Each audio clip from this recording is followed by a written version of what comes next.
ദൈവത്തിന് സ്തുതി. പ്രിയമുള്ളവരെ, നിങ്ങൾ കേൾക്കുന്നത് യുഗാന്ത്യവും ഭാവി ജീവിതത്തിൻ്റെ രഹസ്യങ്ങളും എന്ന ക്രിസ്തീയ ഗ്രന്ഥത്തിൻ്റെ വായനയാണ്. ഫാദർ ചാൾസ് അർമിനോ എഴുതിയ ഈ പുസ്തകം മലയാളത്തിലേക്ക് വിവർത്തനം ചെയ്തത് മർഗരീറ്റയാണ്. സോഫിയ ബുക്സാണ് ഈ പുസ്തകം പ്രസിദ്ധീകരിക്കുന്നത്.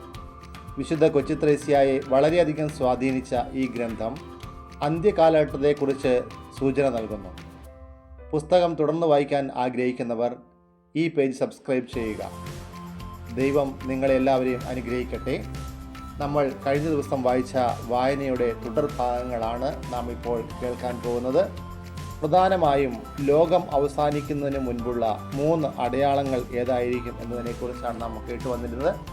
അതിൻ്റെ തുടർന്നുള്ള ഭാഗങ്ങളാണ് നാം കടക്കാൻ പോകുന്നത്. അതിലേക്ക് നമുക്ക് പ്രവേശിക്കാം. ഭൂപടം നിരീക്ഷിച്ചാൽ മതി, സുവിശേഷ നിയമങ്ങൾ എല്ലാ മനുഷ്യരിലും വിളംബരം ചെയ്യപ്പെടില്ല. വെളിപ്പെട്ട സത്യത്തിൻ്റെ നേടിയ കണങ്ങൾ പോലും അവർ ദർശിച്ചിട്ടില്ല എന്ന് തിരിച്ചറിയാൻ എണ്ണമില്ലാത്തത്ര ജനം ഇപ്പോഴും അന്ധകാരത്തിലാണ്. പല രാജ്യങ്ങളിലും സുവിശേഷം ഒരു സാക്ഷ്യമായി ഇനിയും പ്രസംഗിക്കപ്പെട്ടിട്ടില്ല എന്നത് സത്യമാണ്. വേണ്ടത്ര തേജസ്സോടെ ഉജ്ജ്വലമായ രീതിയിൽ വചനം അനുസരിക്കുവാൻ വിസമ്മതം പ്രകടിപ്പിക്കുന്നവർക്ക് യാതൊരു ഒഴിവുകഴിവും പറയാൻ കഴിയാത്ത വിധം അത് ഘോഷിക്കപ്പെടുമെന്ന് പറയാൻ കഴിയുമോ? വിശ്വാസ പ്രഖ്യാപനത്തിൻ്റെ ചരിത്രരേഖകളുടെ ഓരോ പുറവും പരിശോധിച്ചാൽ അപ്പോസ്തലന്മാരുടെ ഹൃദയത്തിൽ നിന്നുയരുന്ന വേദനാനിർഭരമായ ഒരു വിലാപം ഇപ്പോഴും കേൾക്കാൻ കഴിയും. വേലക്കാരെ അയക്കാൻ വിളവിൻ്റെ നാഥനോട് പ്രാർത്ഥിക്കാം. ലൂക്ക 10:2. അവസാനം ആഗതമാകുമ്പോൾ എല്ലാ രാജ്യങ്ങളിലും സുവിശേഷം സാക്ഷ്യമായി പ്രസംഗിക്കപ്പെട്ടിട്ടുണ്ടാകും. ദാവീദ് വിലപിച്ചു, എന്തെന്നാൽ രാജ്യത്വം കർത്താവിൻ്റേതാണ്, അവിടുന്ന് എല്ലാ ജനതകളെയും ഭരിക്കുന്നു. ഭൂമിയിലെ അഹങ്കാരികൾ അവിടുത്തെ മുൻപിൽ കുമ്പിടും. ജീവൻ പിടിച്ചു നിർത്താനാവാതെ പൊടിയിലേക്ക് മടങ്ങുന്നവർ അവിടുത്തെ മുൻപിൽ പ്രണമിക്കും. സങ്കീർത്തനം 22:28 മുതൽ 29 വരെയുള്ള വാക്യങ്ങൾ. ദാവീദ് വീണ്ടും തുടർന്ന് പറയുന്നു, സമുദ്രം മുതൽ സമുദ്രം വരെയും നദി മുതൽ ഭൂമിയുടെ അതിർത്തി വരെയും അവൻ്റെ ആധിപത്യം നിലനിൽക്കട്ടെ. വൈരികൾ അവൻ്റെ മുൻപിൽ ശിരസ് നമിക്കട്ടെ. അവൻ്റെ ശത്രുക്കൾ പൊടിമണ്ണ് നക്കട്ടെ. താർഷീഷിലെയും ദ്വീപുകളിലെയും രാജാക്കന്മാർ അവന് കപ്പം കൊടുക്കട്ടെ. ഷേബായിലെയും സേബായിലെയും രാജാക്കന്മാർ അവന് കാഴ്ചകൾ കൊണ്ടുവരട്ടെ. സങ്കീർത്തനം 72:8 മുതൽ 10 വരെയുള്ള വാക്യങ്ങൾ. സഭയോട് യേശയ്യാ പ്രവാചകൻ വഴി അവിടുന്ന് സംസാരിക്കുന്നു.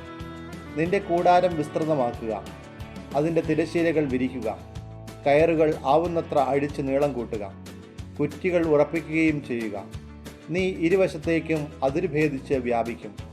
നിന്റെ സന്തതികൾ രാജ്യങ്ങൾ കൈവശപ്പെടുത്തുകയും വിജനനഗരങ്ങൾ ജനനിബിഡമാകുകയും ചെയ്യും. യേശയ്യാ 52-ാം 2-3 വാക്യങ്ങൾ. ഈ വചനങ്ങൾ സ്പഷ്ടവും കൃത്യവുമാണ്. അതിൻ്റെ സാക്ഷ്യമനുസരിച്ച് എല്ലാ മതനിന്ദയും മതപരമായ ഭിന്നിപ്പുകളും അവസാനിക്കുന്ന സമയം വരും. സൂര്യപ്രകാശം എത്തുന്ന എല്ലാ സ്ഥലങ്ങളിലും യഥാർത്ഥ മതം എന്ന നിലയിൽ ക്രിസ്തുമതം അറിയപ്പെടുകയും ആചരിക്കപ്പെടുകയും ചെയ്യും. വിജയത്തിന് മുൻപുള്ള പോരാട്ടം. തീർച്ചയായും ഈ ഐക്യം അത്ര എളുപ്പമൊന്നും സംഭവിക്കുകയില്ല. റോസാപ്പൂക്കൾ വിതറിയ ഒരു പാതയിലൂടെ മനുഷ്യരാശി ഈ സുവർണ കാലഘട്ടത്തിലേക്ക് എത്തിച്ചേരുകയുമില്ല. സഭയുടെ അടിസ്ഥാനം രക്തസാക്ഷികളുടെ ചുടുനിണത്തിലും അപ്പോസ്തലന്മാരുടെ വിയർപ്പിലുമാണ് സ്ഥാപിക്കപ്പെട്ടത്. അത് നാം മറക്കരുത്. അതുകൊണ്ട് പോരാട്ടങ്ങളും കൈപ്പേറിയ എതിർപ്പും നാം പ്രതീക്ഷിക്കണം. രക്തച്ചൊരിച്ചിലുകളുണ്ടാകും. അന്ധകാരത്തിൻ്റെ അരൂപി ഒരിക്കൽ കൂടി പ്രലോഭനങ്ങളും തന്ത്രങ്ങളും കൊണ്ട് ധാരാളമായി വല വീശും. ഇന്നുവരെ സഭ നേരിട്ടിട്ടുള്ള എല്ലാ പീഡനങ്ങളെക്കാളും ക്രൂരവും ഭീകരവുമായ പീഡനങ്ങൾ അവൾക്ക് നേരിടേണ്ടി വരും. മറ്റൊരു തരത്തിൽ പറഞ്ഞാൽ, ദൈവത്തിൻ്റെ ചിന്തകൾ നാം കൂലങ്കഷമായി പഠിക്കണം. അവിടുത്തെ കൽപ്പനകളുടെ ശക്തി മനസ്സിലാക്കണം. പ്രശംസാർഹമായ ഇന്നത്തെ എല്ലാ കണ്ടുപിടുത്തങ്ങളും ദൈവത്തിൻ്റേതായിട്ടുള്ള ഒരു അവസാനമുണ്ട്. ഇക്കാലഘട്ടത്തിൽ ദൈവം മനുഷ്യനെ സൃഷ്ടിയുടെ രഹസ്യങ്ങളും മറയ്ക്കപ്പെട്ട നിധികളും ഒരു നോക്ക് കാണാൻ അനുവദിച്ചിരിക്കുകയാണെന്നാണ് തോന്നിപ്പോകും. കാന്തിക ശക്തി, ആവിശക്തി, വിദ്യുത് ശക്തി തുടങ്ങി അത്ഭുതകരമായ പല പണിക്കോപ്പുകളും അവൻ്റെ അഹങ്കാരത്തിന് മാറ്റുകൂട്ടത്തക്ക വിധം ദൈവം നൽകിയിരിക്കുന്നു. അതുവഴി ദൈവം അവൻ്റെ അഹങ്കാരത്തിനും സ്വാർത്ഥതയ്ക്കും അനുസരണമുള്ള അടിമയായി തീർന്നുവെന്നാണോ കരുതുന്നത്? അവിടുത്തെ പ്രവാചകൻ്റെ ശബ്ദത്തിലൂടെ ഞാൻ എൻ്റെ വചനത്തിന് ചിറക് നൽകും, എൻ്റെ രഥങ്ങളുടെ പടച്ചമയം അഗ്നിയിൽ ഉരുക്കും, എൻ്റെ അപ്പോസ്തോലന്മാരെ ഒരു ചുഴലിക്കാറ്റിൽ എന്ന പോലെ പിടിക്കും, അവരെ കണ്ണിമയ്ക്കുന്ന വേഗത്തിൽ കിരാതംഗമായ രാജ്യങ്ങളുടെ ഇടയിലേക്ക് അയക്കും എന്ന് പറയുമ്പോൾ ഇതല്ലേ അവിടുന്ന് അർത്ഥമാക്കിയത്? യേശു ക്രിസ്തു പരിപൂർണ വിജയം നേടിക്കഴിയുമ്പോഴാണ് അവിടുന്ന് സത്യമായും ഭൂമിയുടെ രാജാവ് എന്ന് വിളിക്കപ്പെടാനുള്ള സമയം സമാഗതമാകുക. ഇക്കാലഘട്ടത്തിൽ പല അടയാളങ്ങളും സൂചിപ്പിക്കുന്നത് ക്രിസ്തീയ വിശ്വാസത്തിൻ്റെ വലിയ വിജയമാണ്. നമ്മുടെ ശത്രുക്കൾക്ക് അതേക്കുറിച്ച് ആപത്ശങ്ക തോന്നി തുടങ്ങിയിട്ടില്ലേ? അവരുടെ ദിനങ്ങൾ എണ്ണപ്പെട്ടതാണെന്നുള്ള രഹസ്യമായ ഉൾവിളി അവർക്കുണ്ടായിട്ടില്ലേ? അവർക്ക് നൽകപ്പെട്ട സമയപരിധി ഇനിയും ഏറെക്കാലം തുടരില്ല എന്നവർക്ക് ബോധ്യമായിട്ടില്ലേ?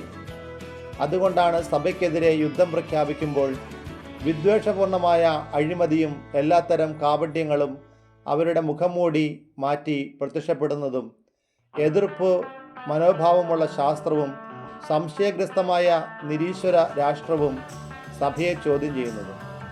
മതത്തിനും സമ്പത്തിനും കുടുംബങ്ങൾക്കുമെതിരായാണ് അവ ധൈര്യപൂർവ്വം കലാപം അഴിച്ചുവിടുന്നത്. അതുവഴി സമൂഹത്തിൻ്റെ അടിസ്ഥാനത്തിന് തുരങ്കം വയ്ക്കുകയും എല്ലാ രംഗത്തും ഒരേ സമയം ആക്രമം അഴിച്ചുവിടുകയും ചെയ്യുന്നു. എല്ലാവിധ വിലക്കുകളിൽ നിന്നും വിമോചിതമായ മാധ്യമരംഗം ഏറ്റവും വിധ്വംസകമായ സിദ്ധാന്തങ്ങൾ പ്രചരിപ്പിക്കുകയും എല്ലാ സാമൂഹിക സംവിധാനങ്ങളെയും വിഷലിപ്തമാക്കുകയും ചെയ്യും. നമുക്കറിയാം, അത്തരം സന്ദർഭങ്ങളിൽ ശക്തരായവർ അവരുടെ ഉപദേശങ്ങളിൽ ചഞ്ചലചിത്തരാകും. അവരുടെ സ്ഥൈര്യവും ധൈര്യവും ഇടറാൻ ആരംഭിക്കും. അവർ സംശയങ്ങൾക്ക് വശംവദരാകും. മേഘാവലികൾക്കും അസ്വസ്ഥമായ ചക്രവാളങ്ങൾക്കുമപ്പുറം അവരുടെ വിജയസാധ്യത തീർത്തും മങ്ങിയെന്ന് വിവേചിച്ചറിഞ്ഞ് അവർ ആക്രമണത്തിൻ്റെയും യുദ്ധങ്ങളുടെയും ഭയാജനകമായ വിപ്ലവങ്ങളുടെയും പുനരാരംഭം പ്രവചിക്കും. എന്നാൽ അവിശ്വസനീയമായ ഈ ധിക്കാരവും ശത്രുക്കളുടെ സജീവവും നിരന്തരവുമായ കോപവും സഭയ്ക്ക് പ്രഭാവപൂർണമായ ഒരു ഭാവി ഉണ്ടെന്ന ഉറച്ച പ്രത്യാശ നൽകാൻ പര്യാപ്തമാണ്. ക്രിസ്തീയ വിശ്വാസം ഇന്ന് എല്ലായിടത്തും ആക്രമണ വിധേയമാകുന്നു. കലയിൽ, ശാസ്ത്രത്തിൽ, രാഷ്ട്രത്തിൽ, സഭയിൽ, പഴയ ലോകത്തിലൂടെ നവീന യുഗത്തിലും ഇതുതന്നെ വിശ്വാസം എല്ലായിടത്തും വിജയം വരിക്കുമെന്നതിൻ്റെ തെളിവാണ്. സഭയ്ക്ക് ദൈവത്തിൽ നിന്ന് ലഭിച്ച മാറ്റമില്ലാത്ത വാഗ്ദാനങ്ങൾ എപ്പോഴാണ് പൂർത്തീകരിക്കപ്പെടുക എന്നല്ലേ അത് ദൈവത്തിന് മാത്രമറിയാം. എന്നാൽ അവ സംഭവിക്കുമെന്നത് ഉറപ്പാണ്. രക്തസാക്ഷികളുടെ രക്തമാണ് ക്രിസ്തീയ വിശ്വാസത്തിൻ്റെ ബീജം. ചെങ്കടൽ കടന്നു കഴിഞ്ഞപ്പോഴാണ് വാഗ്ദാന നാട്ടിലെത്തുന്നത്.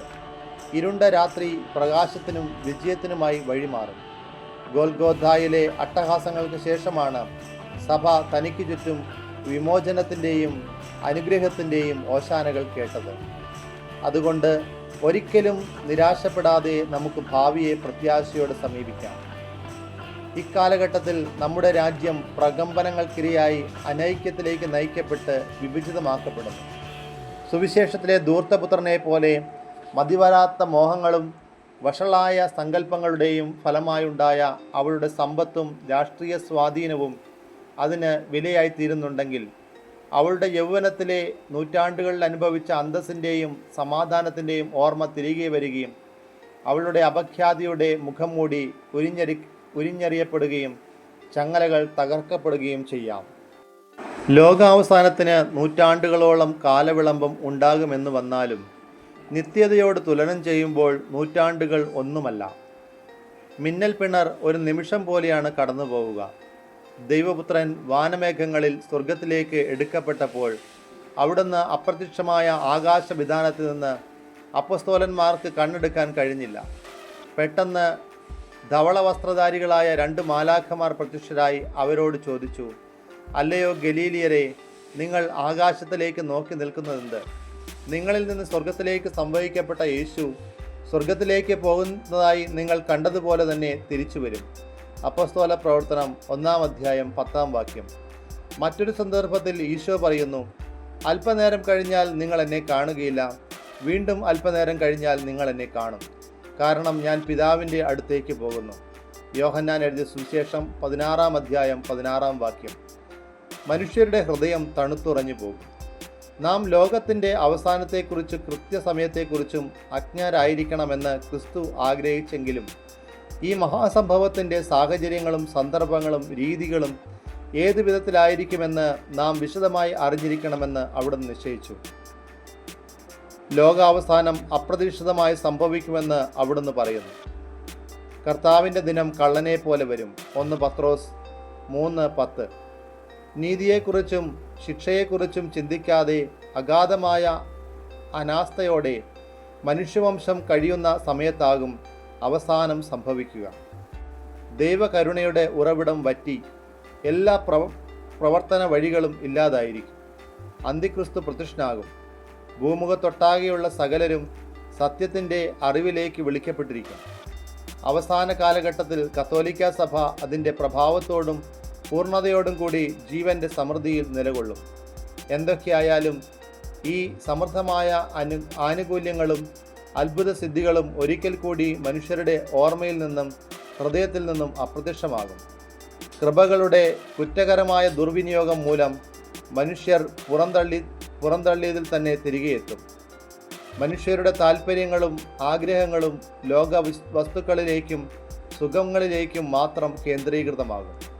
ദൈവത്തിൽ നിന്ന് പുറംതിരിഞ്ഞ് ദൈവത്തിൻ്റെ നേർക്ക് നോക്കാതെയും നീതിവിധിയെപ്പറ്റി ചിന്തിക്കാനാവാതെയും ആയിത്തീരും. ഹൃദയത്തിൽ നിന്നും വിശ്വാസം അപ്രത്യക്ഷമാകും. എല്ലാ ജഡവും തിന്മയിൽ അധപ്പതിക്കും. ദൈവപരിപാലന ഇതെല്ലാം വിധിക്കുമെന്നത് തർക്കമില്ലാത്തതാണ്. ദാനിയേൽ പ്രവാചകന്റെ പുസ്തകം 13:9. അത് നോഹയുടെ ദിനങ്ങളെപ്പോലെ ആയിരിക്കുമെന്ന് ക്രിസ്തു പറയുന്നു. നോഹയുടെ ദിനങ്ങൾ പോലെ ആയിരിക്കും മനുഷ്യപുത്രൻ്റെ ആഗമനം. ജലപ്രളയത്തിന് മുൻപുള്ള ദിവസങ്ങളിൽ നോഹ പേടകത്തിൽ പ്രവേശിച്ച ദിവസം വരെ അവർ തിന്നും കുടിച്ചും വിവാഹം ചെയ്തു കൊടുത്തും കഴിഞ്ഞു പോന്നു.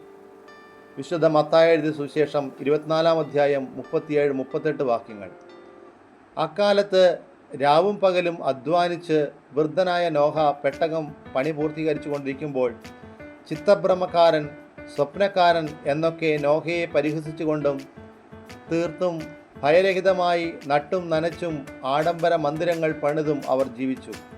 പ്രളയം വന്ന് ഭൂമിയെ മൂടും വരെ ഇത് തുടർന്നു. ജലപ്രളയം വന്ന് സംഹരിക്കുന്നതുവരെ അവർ ആസന്നമായ വിനാശം അറിഞ്ഞിരുന്നില്ല. അതായത് ലോകം ഏറ്റവും സുരക്ഷിതം എന്ന് കരുതിയിരിക്കുമ്പോഴാകും സംസ്കാരം അതിൻ്റെ ഉച്ചസ്ഥായിയിലും കച്ചവട സ്ഥലങ്ങളിൽ ധനം കവിഞ്ഞൊഴുകും. ഭരണകൂടങ്ങൾ തീർത്തും സുഭിക്ഷതയിലും സുരക്ഷിതത്വത്തിലുമായിരിക്കും അവസാനം. ആ സമയമാണ് നാശം വരിക. ദേശീയ ആഘോഷങ്ങളും വലിയ പ്രദർശനങ്ങളും ഉണ്ടാകും. മുൻപില്ലാത്ത വിധം ഭൗതികമായ ഐശ്വര്യം ആസ്വദിക്കുന്ന ജനത്തിന് സ്വർഗത്തെക്കുറിച്ചുള്ള പ്രത്യാശ തീർത്തും ഇല്ലാതാകും. ഏറ്റവും നിന്ദ്യമായ വിധം ഭൗതികതയോട് ബന്ധിതരായ മനുഷ്യൻ സുവിശേഷത്തിലെ പിശുക്കനെ പോലെ പറയും, തിന്നുക, കുടിക്കുക, ആനന്ദിക്കുക. എന്നാൽ പൊടുന്നനവേ, കനത്ത അന്ധകാരമുള്ള പാതിരാത്രിയിൽ ഒരിക്കൽ യേശു വിനീതനായി ഭൂമിയിൽ പ്രത്യക്ഷപ്പെട്ട ആ അർദ്ധരാത്രിയിൽ തന്നെ അവിടുന്ന് വീണ്ടും പ്രത്യക്ഷനാകും. ഉറക്കത്തിൽ നിന്ന് ഞെട്ടി ഉണരുന്ന മനുഷ്യൻ ഒരാരവം കേൾക്കും, അർദ്ധരാത്രിയിൽ ഇതാ മണവാളൻ, പുറത്തു വന്ന് അവനെ എതിരേൽക്കുവിൻ എന്ന് ആർപ്പുവിളിയുണ്ടായി. വിശുദ്ധ മത്തായി എഴുതിയ സുവിശേഷം 25-ാം അധ്യായം 6-ാം വാക്യം. സാവോയുടെ കാലാനുസൃതമായ ഭയാനകമായ ഒരു നാശത്തിൻ്റെ സ്മരണയും വിവരണവും കാത്തു സൂക്ഷിച്ചിട്ടുണ്ട്. ദൈവം ക്ഷമ നശിച്ച് മനുഷ്യരെ കൈവിടുമ്പോൾ സംഭവിക്കുന്ന കാര്യങ്ങളുടെ ഒരു ചിത്രമാണ് അത് തരിക. നൂറ്റാണ്ടുകൾക്ക് മുമ്പ് 1248 നവംബർ 24-ാം തീയതി സഭ വിശുദ്ധ കാതറൈൻ്റെ തിരുനാൾ ആഘോഷിക്കുന്ന രാത്രി പ്രശാന്തമായ കാലാവസ്ഥ, നക്ഷത്ര നിബിഡമായ ആകാശം, ശങ്കരി നഗരം സ്ഥിതി ചെയ്യുന്ന താഴ്വര ശാന്തവും സുരക്ഷിതവുമായി നിലകൊണ്ടു. അക്കാലത്ത് ദൈവഭയമില്ലാത്ത ഒരു ഏകാധിപതി ശങ്കരിക്കടുത്ത പട്ടണം അടക്കി ഭരിച്ചിരുന്നു. യഥാർത്ഥ അവകാശികളായ സന്യാസികളെയും മറ്റ് അന്തേവാസികളെയും നിഷ്കരുണം പുറത്താക്കി കൊള്ളയടിച്ച ആശ്രമം അശുദ്ധമാക്കിയതിൻ്റെ ആഘോഷ പരിപാടികൾക്കായി ആ വ്യക്തി ഏറെ പേരെ ഒരുമിച്ച് കൂട്ടി. ഏതാണ്ട് ബാൽത്തസാസറിൻ്റെ കാലത്തെന്ന പോലെ അതൊരു വിഭവസമൃദ്ധവും ആഡംബരപൂർണവുമായ സദ്യയായിരുന്നു. മദ്യവും ദൈവദൂഷണവും ഒരുപോലെ പരിഹാസച്ചിരിയുടെ അകമ്പടിയോടെ ഒഴുകി. അന്ധകാര അർദ്ധരാത്രിയിൽ പെട്ടെന്ന് ഒരു നിമിഷം ഭൂമി അതിശക്തമായി കുലുങ്ങി. ആകാശവും ഭൂമിയും ഒരുപോലെ ചുഴലിക്കാറ്റിൽ വിറപൂണ്ടു. കൂവി വിളിക്കുന്ന കൊടുങ്കാറ്റ് നരകത്തിൻ്റെ അഗാധമായ ഗഹ്വരങ്ങളിൽ നിന്നെന്ന പോലെ ആഞ്ഞടിച്ചു. വിരുന്നുകാർക്ക് എഴുന്നേറ്റ് നിൽക്കുവാനോ സഹായത്തിനായി നിലവിളിക്കാനോ കഴിയും മുമ്പ് അവർ തകർന്നു വീഴുന്ന ആ കനത്ത പർവ്വതത്തിൻ്റെ അടിയിൽ അമർന്നു. ഒരു നഗരം, 5 ഗ്രാമങ്ങൾ, 6000-ലധികം ആളുകൾ ആഴമായ ഗർത്തത്തിലേക്ക് ആണ്ടുപോയി. ഭയാനകമായ ജീവനുള്ള ഒരു കടങ്കഥ പോലെ ഇക്കാര്യങ്ങൾ നമ്മുടെ ആത്മാവിൽ നിറഞ്ഞു നിൽക്കുന്നുണ്ട്. പ്രിയമുള്ളവരെ, ഈ സമയം വരെ വായിച്ച ഭാഗങ്ങൾ നോക്കുമ്പോൾ നമുക്ക് കിട്ടുന്ന പ്രധാനപ്പെട്ട ആശയങ്ങൾ, ഒന്നാമത്തെ ആശയം എന്ന് പറയുന്നത് ലോകം അവസാനിക്കുന്നതിന് മുൻപുള്ള 3 അടയാളങ്ങളെക്കുറിച്ചാണ്. ആ ആശയത്തിൽ ഒന്നാമത്തെ അടയാളം എല്ലാ ജനതകളോടും സുവിശേഷം പ്രസംഗിക്കപ്പെടും. അതുപോലെ യഹൂദരുടെ മാനസാന്തരം സംഭവിക്കും തുടങ്ങിയ കാര്യങ്ങളാണ് അവിടെ പറയുന്നത്. ആ കാര്യങ്ങൾ നിറവേറുന്ന സമയമായതിനു ശേഷമാണ് അവസാനം ആഗതമാകുക എന്നതിനെക്കുറിച്ച് പറയുന്നു. ഇതുപോലെ തന്നെ മറ്റൊരു കാര്യം നമ്മളെ ഗ്രന്ഥകാരൻ ഓർമ്മിപ്പിക്കുന്നത്, അവസാന കാലഘട്ടത്തിൽ നോഹയുടെ കാലഘട്ടത്തിലുണ്ട പോലെ എല്ലാവരും തിന്നും കുടിച്ചും വിവാഹം ചെയ്തു കൊടുത്തും ജീവിക്കുന്ന സുഭിക്ഷമായ സന്തോഷപ്രദമായ ഒരു കാലഘട്ടത്തിലായിരിക്കും ലൗകിക ആനന്ദങ്ങളിൽ മുഴുകിയിരിക്കുന്ന മനുഷ്യൻ്റെ മേലെ അന്തിമ വിധി എന്നേക്കുമായി വന്നു വീഴുന്നത്. അതുകൊണ്ട് ജാഗ്രതയുള്ളവരായി തീരുവാൻ നമുക്ക് ഓരോരുത്തർക്കും കാത്തിരിക്കാം. ഈശോയുടെ വരവിന് വേണ്ടി നമുക്ക് ഓരോരുത്തർക്കും പ്രതീക്ഷയോടുകൂടി ആയിരിക്കുകയും ചെയ്യാം. ദൈവം നമ്മെ എല്ലാവരെയും അനുഗ്രഹിക്കട്ടെ എന്ന് പ്രാർത്ഥിക്കുന്നു. ഈ ഗ്രന്ഥത്തിൻ്റെ തുടർന്നുള്ള വായനകളെ കൃത്യമായി ലഭിക്കുന്നതിന് വേണ്ടി ഈ പേജ് സബ്സ്ക്രൈബ് ചെയ്യുക. കൂടുതൽ ആളുകൾക്ക്, നിങ്ങളെ കൊണ്ടറിയുന്നവർക്കെല്ലാം ഈ ഗ്രന്ഥത്തിൻ്റെ വായന നിങ്ങൾ ഷെയർ ചെയ്യുക. അങ്ങനെ ദൈവരാജ്യത്തിൻ്റെ സുവിശേഷം ലോകത്തിൻ്റെ അതിർത്തികളോളം എത്തിച്ചേരട്ടെ.